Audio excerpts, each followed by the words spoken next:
Hey friends, a bad deal is better than losing control of the situation.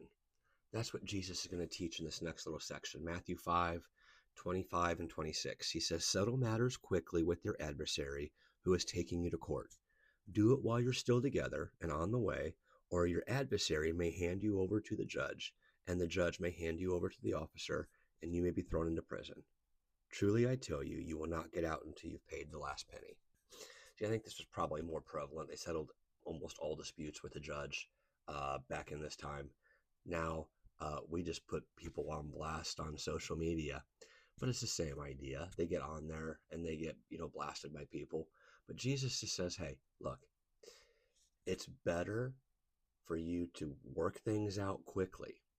Later on, the Apostle Paul would say it like this in 1 Corinthians 6. The very fact that you have lawsuits among you mean that you've been completely defeated already. That you're not dealing with your problems quickly. You're letting them go too far. He says, why not rather be wronged? Why not rather be cheated?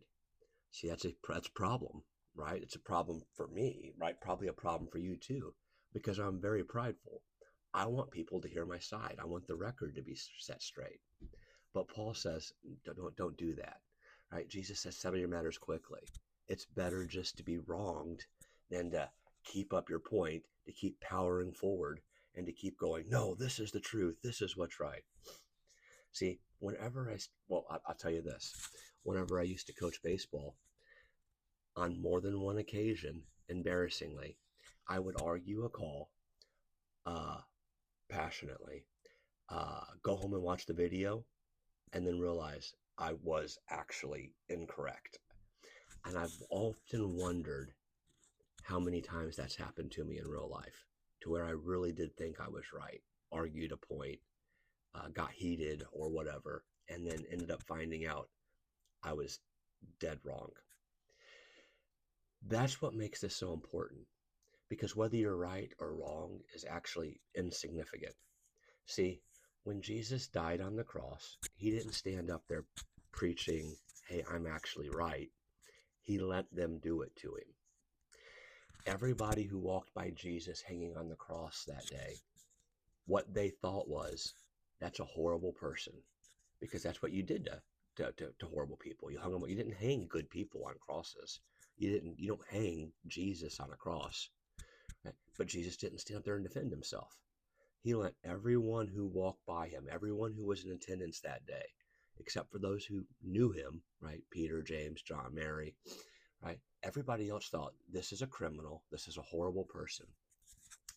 And so on a much smaller scale, whenever I start to feel the need to justify myself or to kind of power up and to get heated, passionate, argue my point, I try to remember, that thought right there. Jesus let people believe that he was a guilty man. I maybe don't need to argue this call on a baseball field. And so just remember, a bad deal, it's always better than losing control of the situation. Because once you start to fight back and then they begin to escalate it and fight back, you no longer have any control at all. So Jesus said, just let them do what they're going to do. It's really okay. Paul said, be wronged. It's really okay. It doesn't mean anything. And just move on. Because getting a bad deal, it's always better than losing control of the situation. Have a beautiful day.